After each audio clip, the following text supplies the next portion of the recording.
Yep,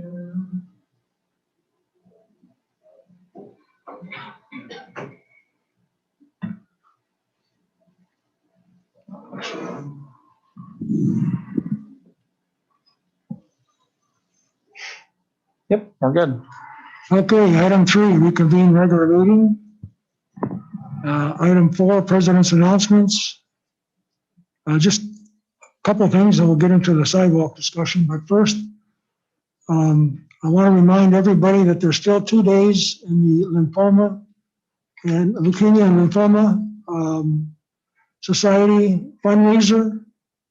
If you haven't had an opportunity to contribute, I encourage you to do that.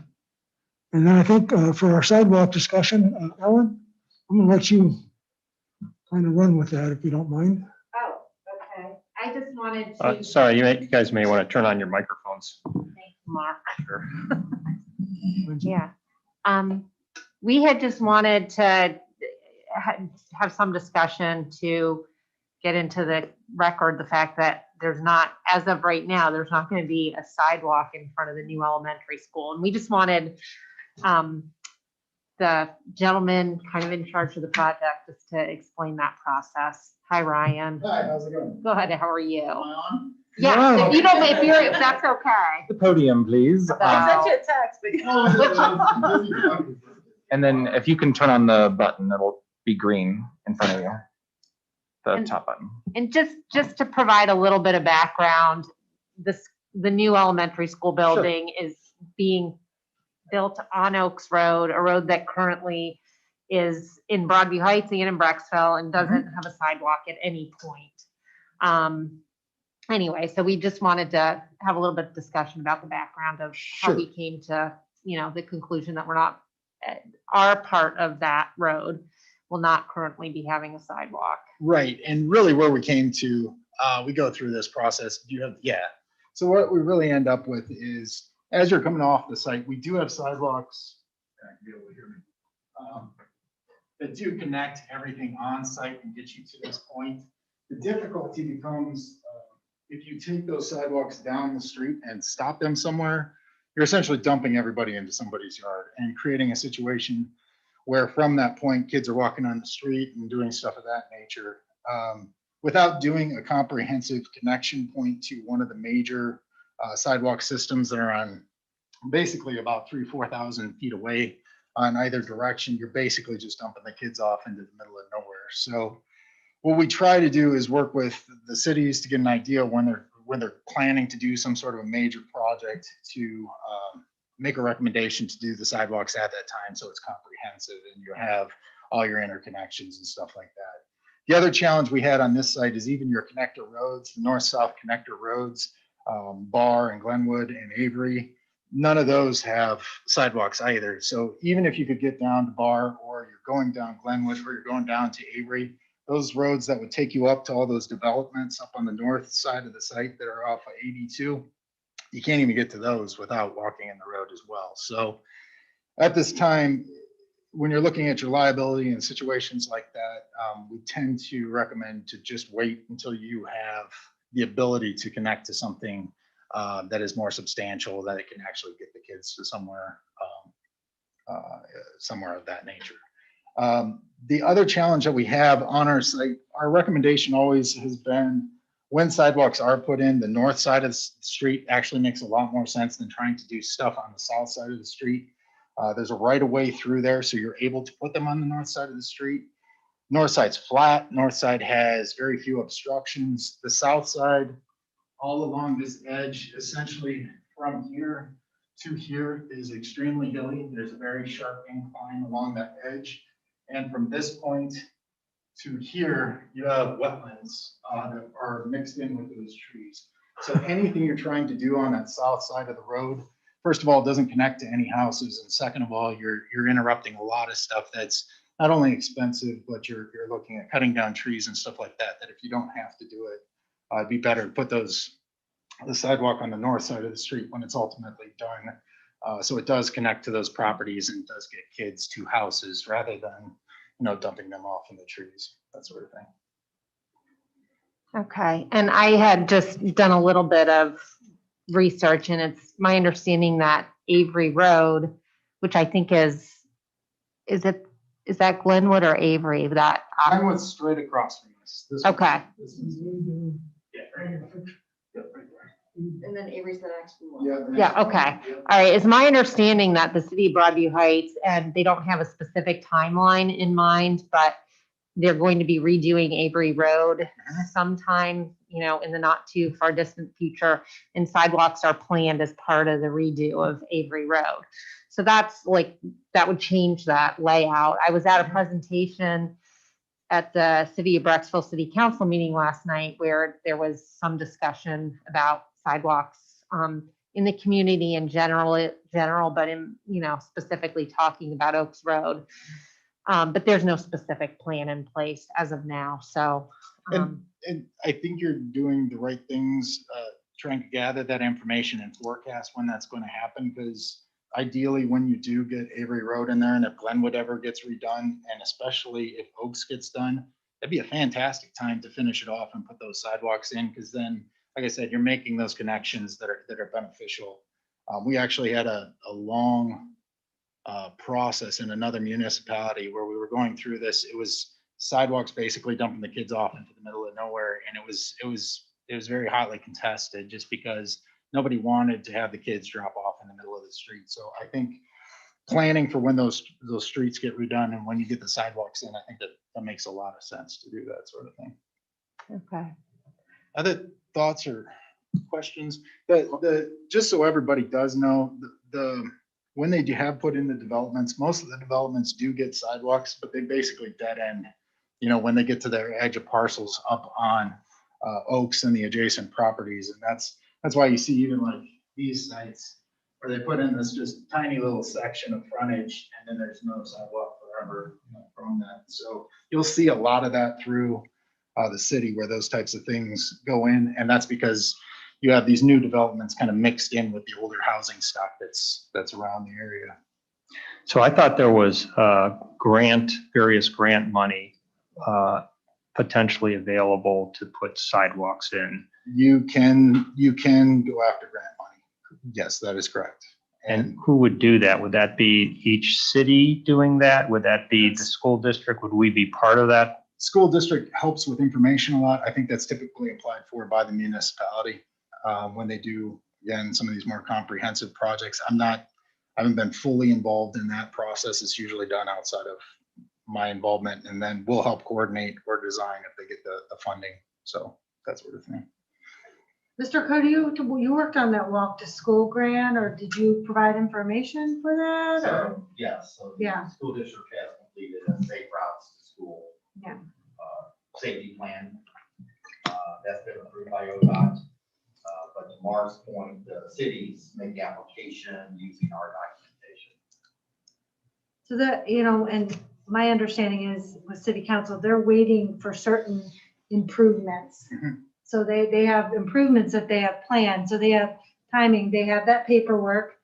And they expressed that at a city council meeting, that's what they were waiting for, were those improvements or some of the stuff with the VA when they do the road infrastructure or improvements. So it's just timing, Mhm. but the intention definitely, at least what I heard at city council in Brecksville, is definitely there. Mhm.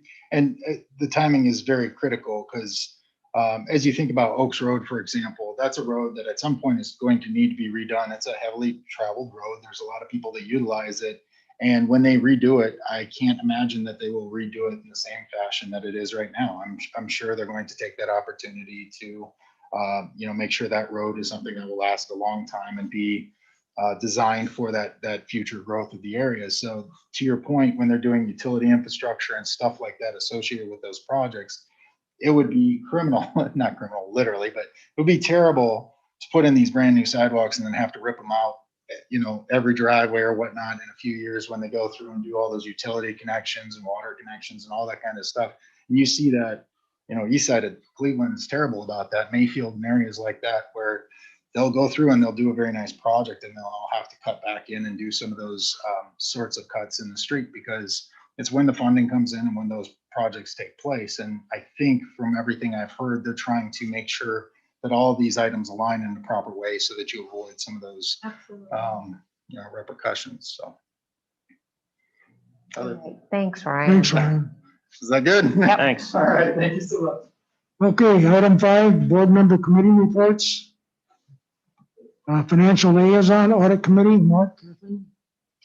We did have the audit meeting and the audit. I'll throw it over to Craig to give a summary of it, but I attended and it was all clean. The meeting only lasted about 15 minutes and Craig can hit the highlights if there are any.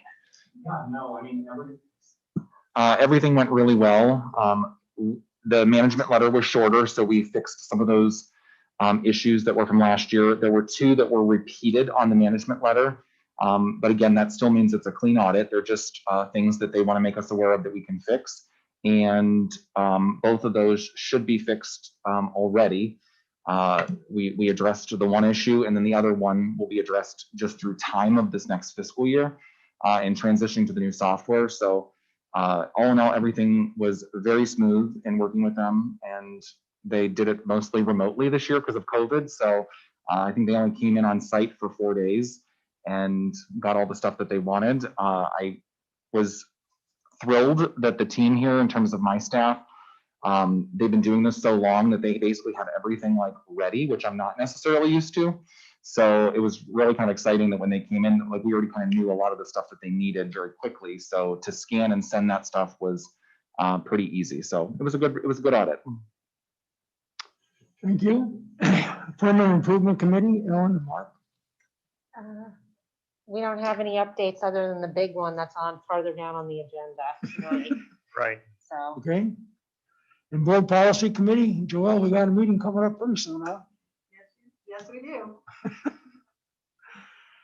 Okay. Sustainability Committee, Ellen. no updates. Item 6, District Committee reports.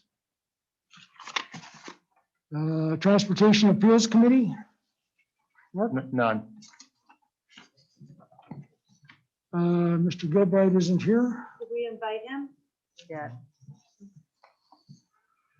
Safety and Security Meeting, actually, that's, It's next week. It's Yeah. March 2nd. I think that's Ellen and Kathleen, right? Am I right, Kathleen? Yes. Yeah, Okay. You sent an email correcting that too as well. yeah. But Did you? Not to, did you send to to Mary Jen? LaRose, Mrs. LaRose. I'll need to Zoom. I'll just follow up with her Okay. again, reminding her that Fred's not on it. Okay, Schools Foundation report, Britt? Yep, just one tidbit, a repeat of last month. The Schools Foundation is hosting their Be Invested in Fine Education virtual telethon on Thursday, March 11th at 7 p.m. More information can be found at bbhsf.org, and their online auction is now live. Net proceeds of the event will support classroom teacher grants. Thank you. PSO report, me. Got a couple things. The Highland PSO has their virtual bingo night on February 26th. Check out their website for that. Middle school PSO held their virtual wine testing this past week, and the wine wasn't virtual. They had 75 participants. They made a little over $1,000, and people had a great time. PSO Council is starting to work on how the PSO will look at our new elementary school. They're also looking to add a preschool PSO. And that's the PSO report. Item 7, Superintendent's announcements. Thank you, Mr. Peterson. Just first and foremost, would like to wish all of our athletes this weekend and our robotics and speech and debate team who are all competing in their end of winter season competition. So good luck to all of them. We also, as many of you know, had our staff vaccination day on Monday. It went extremely well. A huge shout out to our Northeast Ohio Educational Service Center and Jennifer Dodd and her staff for just doing an incredible job of keeping it organized, moving. For those of you who don't know, the ESC was in charge of vaccinating 256 school buildings worth of staff, and they did it, in 2 weeks with a second round starting here next week, same process, and it was just very well organized. So shout out to our ESC and all of the organization for that. The last thing I wanted just to talk a little bit about is summer school. As you know, our governor made a recommendation a couple of weeks back and made in his statement that, we should look at opportunities to have extended learning for our kids over the summer, just to minimize the amount of regression that maybe some of our kids are experiencing. He made that comment, and with good faith and a great effort, but I think ODE was just as surprised by his comment as anybody. So they have collectively worked together and come up with an idea of having us submit a plan as to what that extended learning opportunity would look like by April 1st. We are currently developing that plan in conjunction with our administrators and looking at data points. We have some high-level details of what we're thinking right now. I think the biggest difference, a traditional summer school would be something that you might run like soon after the school year is over. I think our staff and everyone is feeling a little bit of school fatigue just because of the tumultuous nature of this year. And so we're looking to do a front loading, I guess, into the new school year. So we're looking to run a program that actually would start in August and front load some skills. So it's fresh, the kids are fresh, and we're coming right back into an educational system where the kids will be in class. What we're looking at right now is a targeted summer school program based on data points that we are still identifying what those data points would be. Looking at an emphasis K to 5 on literacy and looking at mathematics. Middle school opportunities would also look at some of those same issues and maybe also include some enrichment type of experiences for kids to engage in. And at the high school, we're currently looking at kids who are in danger of not graduating or anybody that might need credit recovery in that period right before school starts for the following year. We plan to have our plan ready and submitted on time on April 1st and more details to follow, but that's just kind of a general overview of where our thinking is and where our planning currently is. I'm just curious because it sounds really challenging. Like, how do you know what the data points are? I mean, so during the course of the school year anyways, and we've been able to do it this year, with the time that we've had kids in class, is to look at, our iReady data. We still, and just as part of this announcement, the federal government came out yesterday and issued a letter and said that they are not going to accept any waivers on state testing. So we're also going to be required to give state testing. What they are saying is that states can apply for making some waiver from any of the consequences that would come from the test data. So they want us to give it as an information point to parents and to school districts. So we're still going to be engaging in state testing this year. And then we're waiting for our state to come back to see what kinds of waivers they're going to apply for in terms of maybe lengthening the testing window. One of the suggestions they had to the states was maybe shortening the test. So instead of it being a 56 question test, maybe it's a 26 question test or what have you. We're still waiting for more guidance on that. So we'll have that as a data point. And especially if we're waiting until August, we'll have that information back. But looking at iReady, we triangulate that. So we give it in the fall and the winter and then the spring, using that last data point to see who might be behind, especially K to 8. High school keeps very good data on kids who are struggling in class and who might be in danger of graduating and not getting enough points on some of in those courses. So looking at what courses we can offer based on where we're seeing the most struggle with our high school class. Has there been any discussion around monetarily supporting this initiative from the state? Absolutely not. Making it So, clear. But don't worry, we have a plan. Don't worry, we have a plan. I'll tell you about it in a minute. So, I mean, we're talking about how are we going to staff? I mean, certainly, that was one of the reasons why we looked at August, because we recognize staff fatigue right now. We recognize that's a real issue. And so, the thought was when we post these positions, will we have more of our staff be more willing to do it in August than they would be in June? So we're talking through that. We have a backup plan if we don't get enough staff based on the number that we need, based on the kids who will attend. It's going to be an optional thing. We're not going to mandate that these kids come, but certainly because parents, may not want their child, but we're going to identify, we're going to invite, and we're certainly going to provide that opportunity for our kids who we feel are most vulnerable based on data points. What about families who have concerns that their children need more than a month? Because if you're talking about front loading it in August, right, there might be concerns like, hey, what if, a month isn't enough time? and now the window's closed because school starts. You know, is there any thought to crafting any type of option earlier if parents, you know, are feeling uneasy about waiting until a month before school starts? We haven't really thought about that because, you know, I don't know.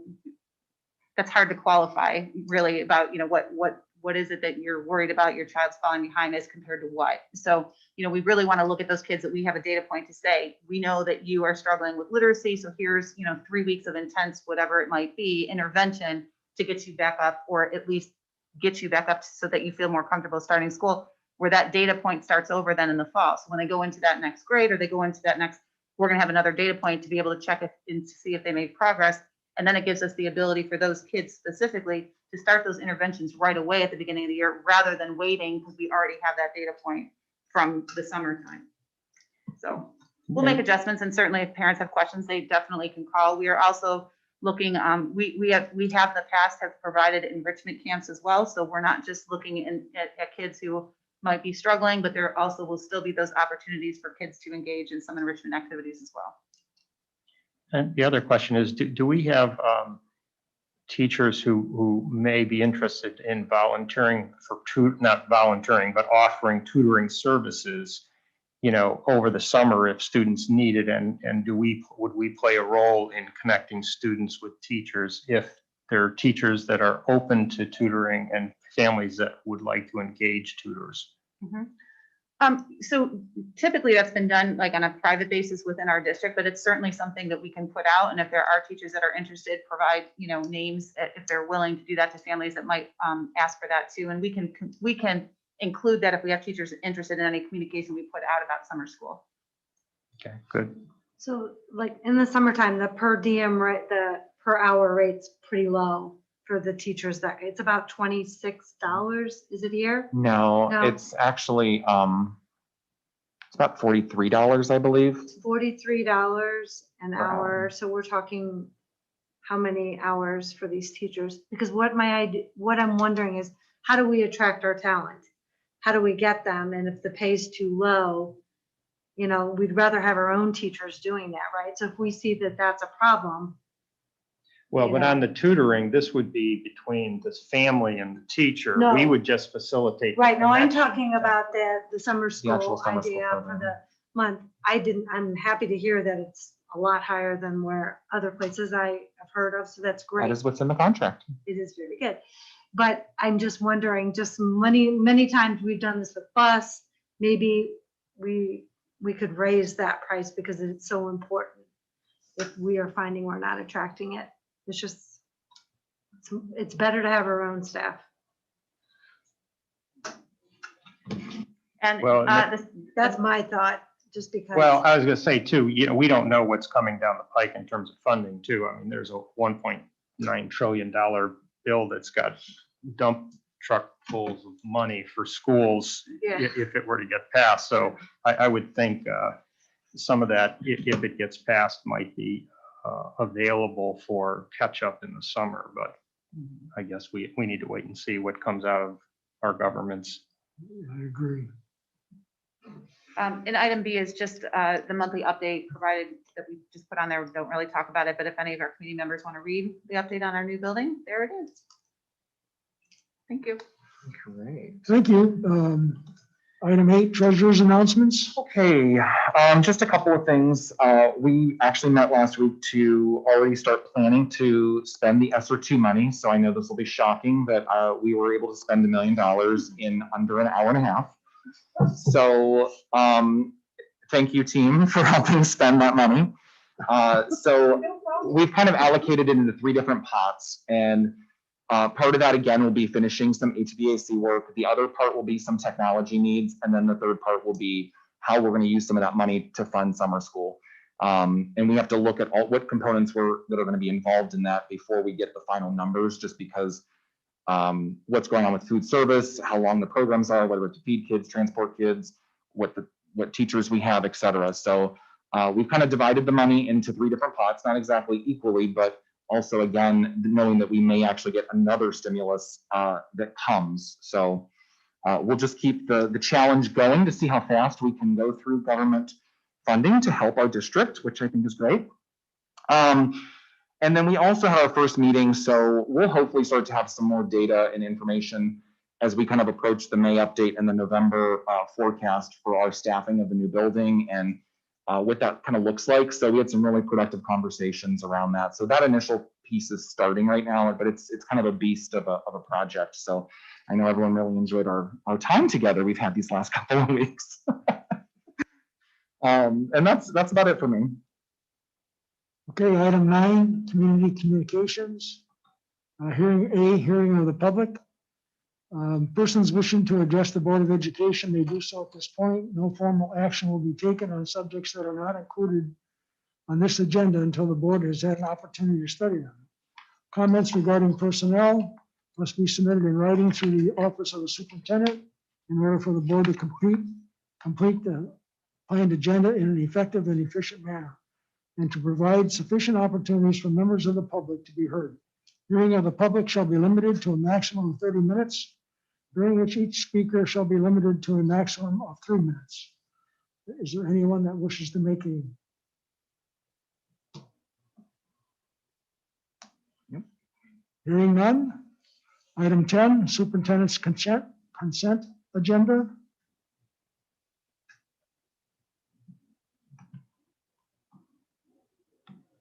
Do we need a roll call here? Need a motion. Sorry, I need a motion. So moved. Second. Any questions regarding the recommendation?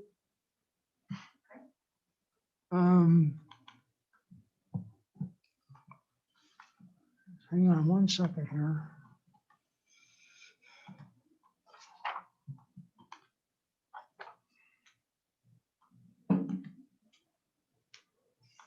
I don't see Mr. Wyckoff, but I was just curious.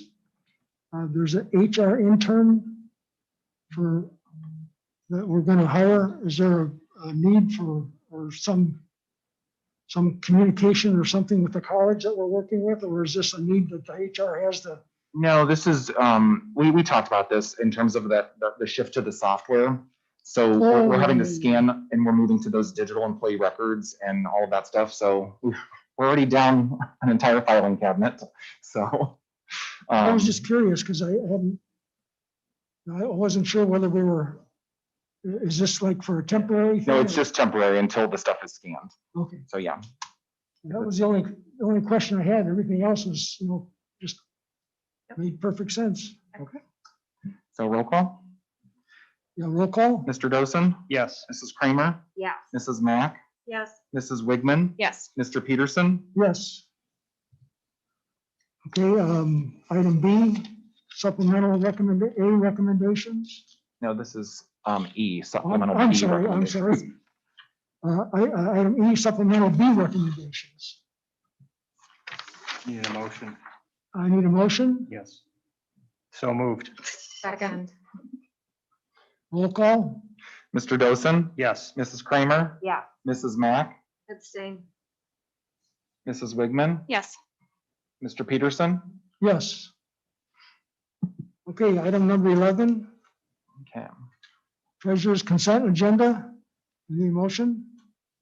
So moved. Second. Okay. So for the first thing is the financial report that is, it's included. I will go through that really quickly. We are doing pretty well overall as we're trending to the forecast. We've actually had some positives over the last month. This is the first month, so I apologize getting this out late again because we switched our software and they had to load some final data. But revenue collections to date, 423,000 to the positive, 147,000 favorable in terms of expenditures. This brings us kind of, if you look at the bottom line of this, is really kind of at a break-even point for all intents and purposes for us, which is good news. As we were on the forecast, again, this can fluctuate as our expenditures fluctuate, but our forecast was almost about $500,000 to the negative. So we're really kind of narrowing in on the revenues and the expenditures to kind of make this all work. And that is the goal right now at this point, is to be basically break even. I kind of put in what was this part with the notes? Yes, the bus purchase, which is great. We're still dealing with the bus purchase. So you can see that last year, the bus was a negative in our system. To kind of clean some of that up with the bus purchase, it's right here. So I kind of noted that in the notes down here as we go through next year. So as we compare from the prior year, that's why it shows that our revenues are up so high, is because of that bus purchase being a negative. We didn't actually bring in that much money this year at 86,000 for the month. But 86 compared to a negative 391 actually is pretty good, apparently. So that's on the revenue side. As we compare to the year before, though, we're down 2.1 million. Now, 1 million of that is timing with our local taxes. As a quick update, I had a professional development seminar last Friday, and they had the Cuyahoga County fiscal officer kind of give an update to treasurers about how they feel about the tax revenues coming in.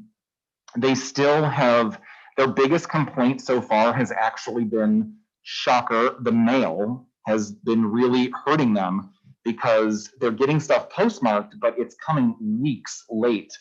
So that's why some of our stuff has been delayed. So in January, we were $1 million short from the prior year, but this we got our February put in last week, which was 18 million. So then we'll have our settlement. So we kind of caught up a little bit, and we're still projected to kind of maintain. So people are continuing to pay their taxes on time, which is great. They're still saying we may not see the effects until the second half of this year to see if they actually see stuff. But right now, things still look good from their end. So that's good. Meaning the collection rates they feel are still Yes. trending in a good direction. Yep. You seen any issue with some of the businesses going out of business? Well, that's the part that they're kind of a little bit concerned about, just as a county, right? So because especially some places that have more office spaces than not, that have gone remote or have changed their business models. So we have a lot in both, in class 1 and class 2. So that's something we're definitely going to watch. And again, that's something they're looking at may not happen until next, because everything's a year behind. So it's going to be in the fall is when we might not start to see some of that that difference. At the same time, we're going through a triennial update, so we don't know what's going to happen, whether they're going to trend to increase the values or decrease the values or keep them the same, because that's all mostly a computer generation of what they're going to say is the tax increase or decrease. I'm just curious how it works out with businesses going out of businesses and home values skyrocketing. And what was the last part? And home values skyrocketing. Right. Us homeowners get to pay Even more. more. So, I mean, so far it's not been horrible from what they're saying, but that is the area that they're going to be watching the most over the next couple of months, is actually the commercial properties. I kind of thought so. So state revenue is down, as we know. That's not unlikely. The good news is that some of that money has been restored, but it actually hit our bank in February. So we should see a little bit of a bump here next month with the state revenues. Okay. I'm going to skip over to expenditures. Expenditures, as you can see, we are, compared to last year, we're down 300,000 for the month, which is great. We're down in salaries and benefits, purchase services, and all others. As we compare to the prior year, we're still actually lower than last year by 190,000, which again is great. We've only had an increase of 415 for salaries and benefits overall, but down significantly in purchase services at 544,000 so far. To what do you attribute that? Some of that is still, it's the special education tuition. We've saved probably close to 100,000 or more on subs so far, but now that cost is starting to climb as we've been back in school 5 days. But sub costs so far for the year are tremendously down, and that for us is a purchase service. So that is a big chunk for it. And actually, our legal fees this year so far are down. And then, so as it compares to the forecast for expenditures, it's 147,000 to the good. So again, overall, good finances. Any other questions on that? GAP services contract. This is just continuing with local government services to our GAP contract for next year. The high school roof replacement, we sent this out, so we're all prepared for the roof bids that came in with the 2 alternates. Again, this was all budgeted through the Permanent Improvement Fund, so we are good there. The Gardner contract, I think I may have some gray hairs after the last week. Chris doesn't have any hair left. This has been pretty tedious process, but we got it done. We're at 2.87 million, and they are going to start work here hopefully very soon as once this gets resolved. And then the last piece, which I am not sure if you guys have done this in the past, board policy dictates that we have a credit card report that's done annually. So this is somewhat new, but it's been out for a couple of years. So this kind of just goes through the credit card holders of the district and where those rebates go. So this money, as we get rebates from the credit card, we don't use this easy procurement card from PNC anymore. We're using just the JP Morgan Chase card. That money gets put back into the general fund as technically just other revenue. And then we have the minutes. We had no donations this month. And any questions? Just that we had the Gardner contract reviewed by legal. Yes. Right. Yes, we kept David Riley nice and busy. Yeah, I was just gonna ask the same thing, because that's a pretty substantial contract, so I know it got posted a bit late. We were still working through the details on it, but Yeah, he actually did give us some good feedback. He had about 6 or 7 revisions. In the end, they accepted all of the revisions that he proposed, and so, yes. so we have proper recourse in there should anything start to go the wrong direction. Yeah, one of the things that he actually took out was arbitration, so. Yeah, Yeah. and there's a performance bond that is also paid by Gardner in there as well. So all those savings and legal fees that you saw last month? No, we didn't take up too much of his Not time. so much this time. Okay, roll call? Okay, Mr. Dosen, Yes. Mrs. Kramer, Yes. Mrs. Mack, Yes. Mrs. Wigman, Yes. Mr. Peterson. Yes. Item 12, closing items.